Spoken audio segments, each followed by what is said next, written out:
Hello, my wonderful, beautiful friends, guys. Welcome back to r/EntitledPeople, where people truly believe that the world revolves around them.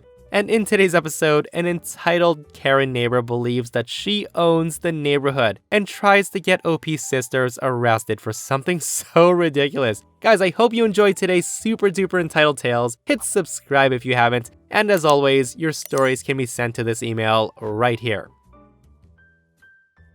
I'm a 47-year-old male, and recently I've begun dating a woman who's 33 years old about a month ago. And this week I arranged for her to meet my daughter who's 12 years old. We ended up going to a restaurant for lunch. Now my girlfriend does not particularly like interacting with waiters or waitresses, especially those at more casual dining places. She's had bad experiences with them and feels they often judge her on her food choices. She's also sensitive to the entitled attitudes on their part. So whenever she goes out with her friends or me, she prefers that someone else place her order for her, and does the typical interactions with the waitstaff, such as handing them the bill, asking for utensils, refills, etc. So when it comes time to order and the waitress is asking my girlfriend what she wants, my girlfriend ignores them, looks directly at me, and I order for her. My girlfriend wants another fork in the middle of the meal, and she asked me to ask the waitress for it. Now this triggers my daughter because the waitress happened to be within earshot, and my daughter starts asking my girlfriend why she refuses to acknowledge waitstaff.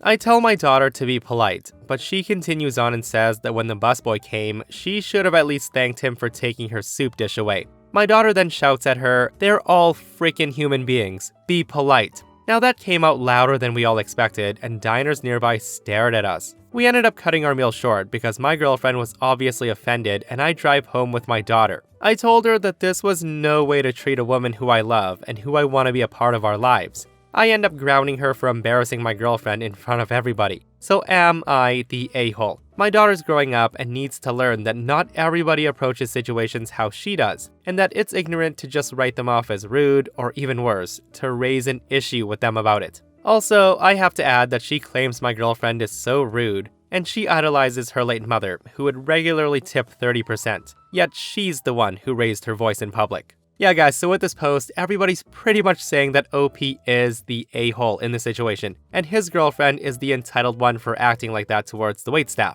Guys, that is so weird though, like how she never ever interacts with waitstaff. Guys, I don't know about you, but not acknowledging waitstaff even exists really does give off a holier-than-thou attitude, like she's better than the servants who are serving her. And OP choosing this 33-year-old woman whom he supposedly loves after a month of dating, and sides with her over his 13-year-old daughter, yeah, you need to pump those brakes, sir. I think OP needs to ground himself. But guys, let me know what you think of this situation. Was it weird that she never interacts with waitstaff? And is OP the a-hole in this one?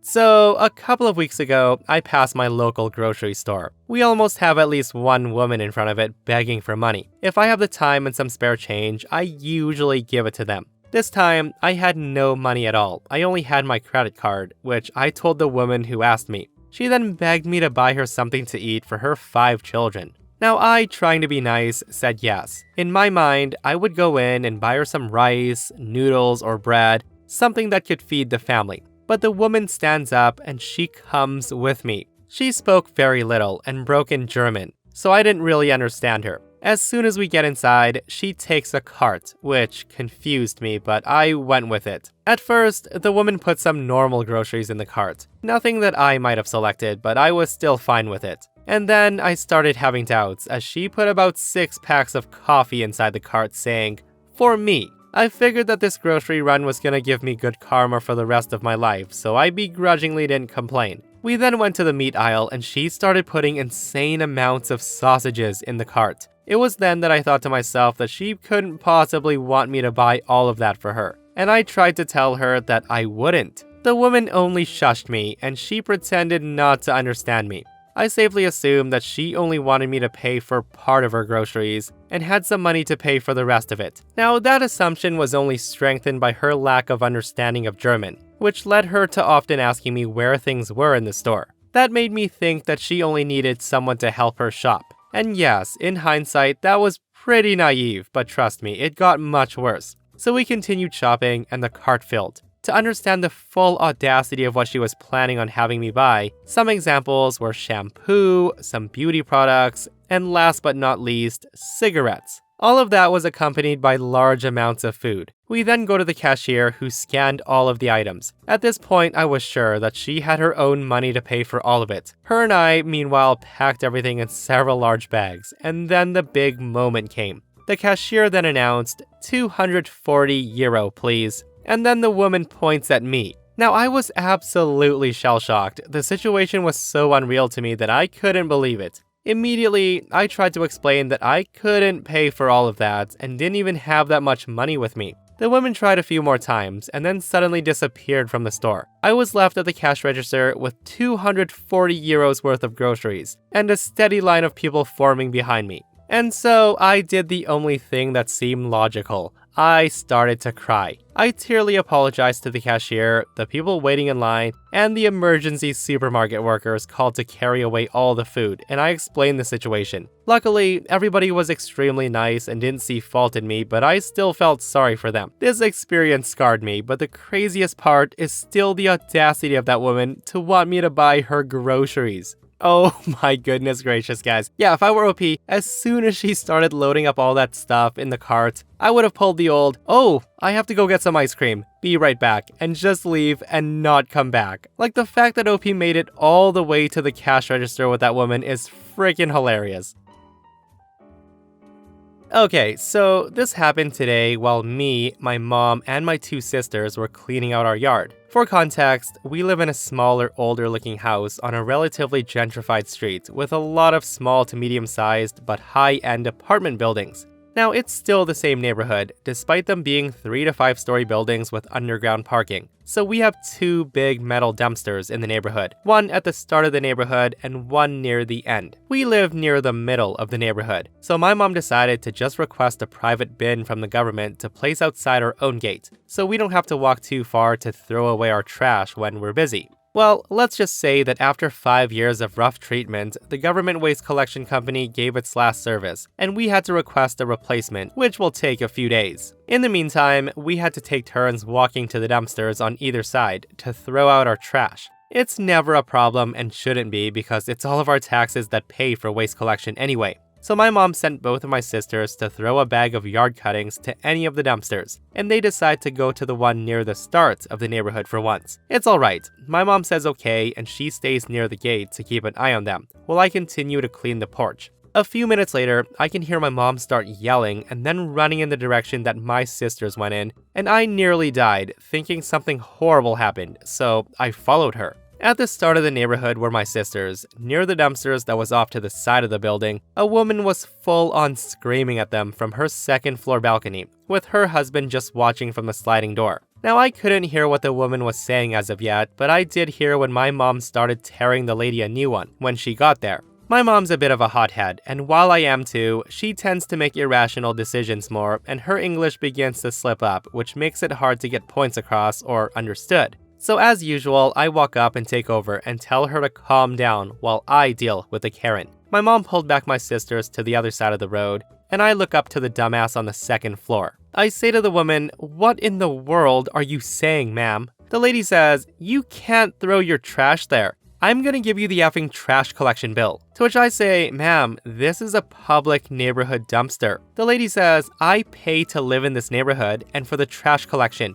You can't throw your stuff in there unless you pay for it to be picked up." Now at this point, I'm utterly confused on whether she was stupid and didn't see the big fat government stamp painted on all sides of the dumpster. I tell her, "Ma'am, we live in this neighborhood too." She then makes the mistake of ignoring me and looking towards my sisters at the other side of the street and begins to yell her head off. The lady screaming, "Both of you, take the trash you threw out of the dumpster, now, or I'm calling the effing police." Now my sisters are 7 and 14, and she wanted to call the police on them, which immediately sets my mom off again. I was quite irritated. My mom screams at her, "Shut up. I'm their mom. You talk to me or haul your ass back inside your apartment." I tell my mom to go home, but this lady is just absolutely screaming. And then she pulls out her cell phone, repeating that she's gonna call police and make us pay for trash collection. I immediately lost my patience. I tell her, "Call them then. Get it over with. Call them and tell them what you want. Tell them you want to arrest a 14-year-old and a 7-year-old for throwing trash into a dumpster."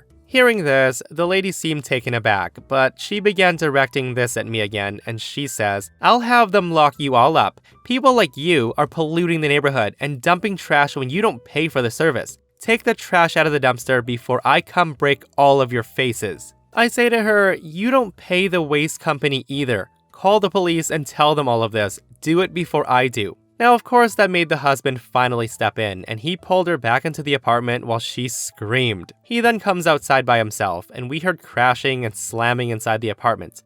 The husband comes up to me and says, "Hey, you don't have to take the trash back out of the dumpster, just don't do it again." This made me even more irritated, but I took a few deep breaths. I asked him, "Why can't I throw trash here? It's a public neighborhood dumpster, funded by my tax dollars, just the same as it's funded by yours." Now at this, the man had the audacity to snort and then shake his head. He says to me, "I know about your people, sweetheart. Don't you lie to us. You don't belong in this neighborhood." Hearing him say that, it clicked on what the F the both of them were insinuating. I say to him, "You piece of absolute crap. Do not pretend to know anything about me or my family whatsoever." Keep in mind, this is like 10 a.m. on a Monday and the street wasn't empty. So the few people going about their business had been stunned by the argument, and a neighbor had already called the police about a public disturbance. And boy, that whole story that me, my family, the crazy woman and her husband, and a few neighbors had to recount did not go well for the crazy woman, especially when they had to step into the apartment building manager's office to review the security footage.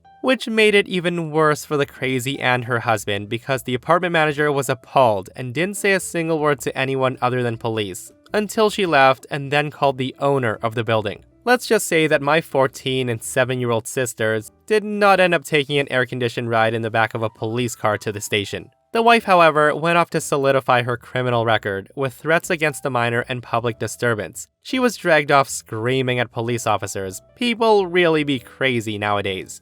Yeah, all I can say is what the heck is wrong with some people? Like, some people really need to mind their own damn business and not act like they own the whole frickin' neighborhood, guys. Like, the best thing to do against these crazies is just ignore them and move on. You never want to get mixed up with crazy. And I'm glad the woman got a nice ride in a police cruiser though. Maybe that'll teach her. Or maybe not. These people never seem to learn, right? So I'm a 26-year-old male, and I'm both autistic and have severe PTSD from some childhood trauma caused by both of my parents that I don't really want to get into. I'm on a few different medications for depression and migraines, and I have to live in Section 8 housing that I just moved into a few months ago. I don't like being touched or loud noises, and I certainly don't like anyone taking my stuff. So when I moved to the city for Section 8 housing, I had been gifted a brand new Razor Kick scooter by a friend of mine to get around the new area with, and I love it. It's black and made a bit sturdier than the typical ones for an adult to ride, and it has bigger wheels. It also isn't sold in the local stores, but they have similar looking ones in the bike department. And obviously, I don't just leave it outside when I go into a store. I fold it up and put it into my cart while shopping. Now, I also look kind of twitchy, so most people do leave me alone, and I'm fine with that. But touch me without my consent or take my stuff, and be ready for a massive freakout. So on this day, I went down the canned food aisle and started browsing the chunky soup. When I picked up what I wanted and put the cans in the carts, I noticed that my scooter was gone, and there was a woman with a kid fast walking away while carrying it. I shouted after them to return my scooter, but they ignored me, so I abandoned my cart to give chase. When I caught up to the lady and the kid, I tried to take my scooter back, and the kid screamed so loud that my eardrums felt like they were gonna pop. And the Karen mom shoved me down while yelling something that I didn't hear because my ears were ringing and my brain just stopped working for a moment. A manager noticed the commotion and came to see what the trouble was. I didn't even get a chance to speak when the Karen mom started calling me a creep and demanding that I be thrown out. I kept trying to explain what really happened, but the Karen kept yelling over me. We were then separated and I was made to sit in an office. The manager approached me and I asked him where my scooter was, and he admonished me that he sold it to the Karen, and I shouldn't have tried to take it from the kid when they were just trying to buy it from the store. I freaked out and told him that the Karen had taken my scooter that I came to the store with, and that scooter wasn't sold there.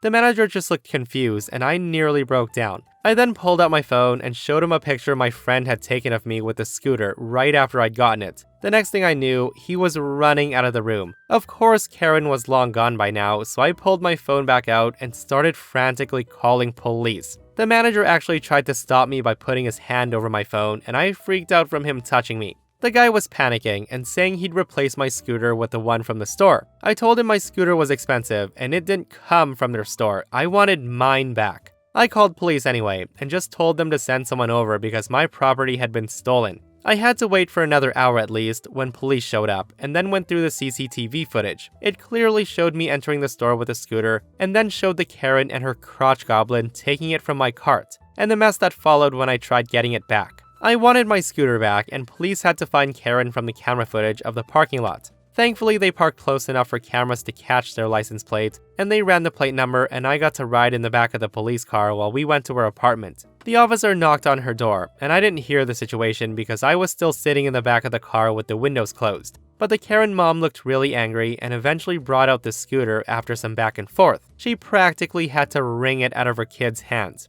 The officers then asked me if I wanted to press charges for assault because the mother had shoved me. The Karen starts crying and begged me not to. She said that she honestly thought that that was something the store was selling. I yelled that that didn't excuse her from stealing that from someone else's cart, let alone from a legally disabled man. Her kid was also crying so loudly, so I said I wouldn't press charges on her, but I wanted something done about the manager at the store for letting this happen. I was ready to ride my scooter all the way back there, but the police convinced me that it'd be better if I just went home and calmed down. I later learned on my next visit to the store that the manager was fired over what happened because he already had a few complaints against him and didn't bother to check that the scooter wasn't one of theirs. The store gave the Karen and her kid a replacement scooter that they had in stock because she'd already paid for one. I also heard that she was banned from the store for shoving me and stealing my property. I was also given a $50 gift card for some free groceries since I wasn't able to buy anything the day the mess happened. Now every time I go into that store, a few employees know me by name because of my scooter. I certainly keep a better eye on it now too. I've also since added a name tag on the underside of the scooter with my full name on it just in case this happens again.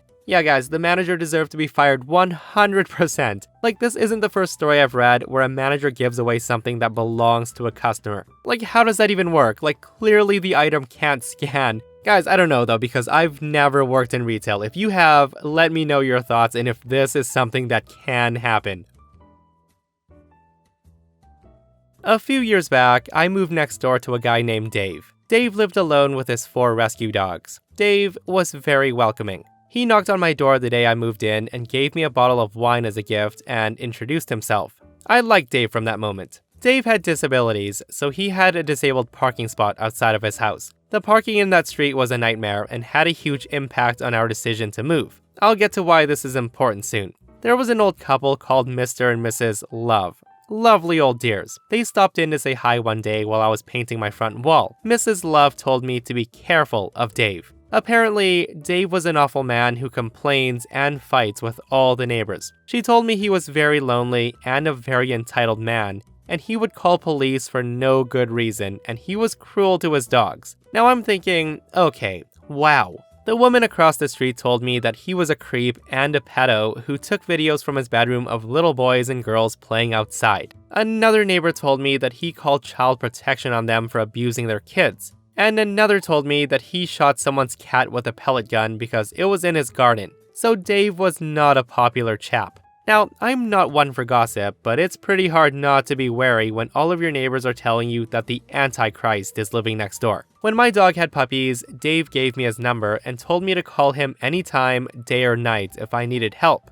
Dave was slightly deaf, and he didn't always hear the doorbell. He would often let me use the shared entry that was also his to store some things that I had no space for. Dave fed my cat when I was away. Dave never complained when my teenage son and his friends were rowdy. Dave told me that he was leaving his home to the dog's trust upon his death, in return for them to take his dogs and rehome them. Dave looked after my dogs when I was going through something and wasn't home a lot. He never pried, he just supported me by being there. Dave cried when I gave him a Christmas card. He had never ever gotten one before from a neighbor. When I moved, Dave helped me move to my new house, which wasn't far away, by bringing bits around that I forgot when the movers came. I later found out that the disabled parking spot was the reason that the neighbors started a witch hunt for Dave. They never believed him and said he scammed the HOA to get one and he wasn't really ill. Dave got something that they wanted and they didn't like it. Dave had cancer, by the way, and nobody cared to ask. It was easier to start a hate campaign against him. It took one entitled neighbor that didn't think he deserved his parking spot to tell an exaggerated story to begin the snowball effect that had Dave labeled as a pariah.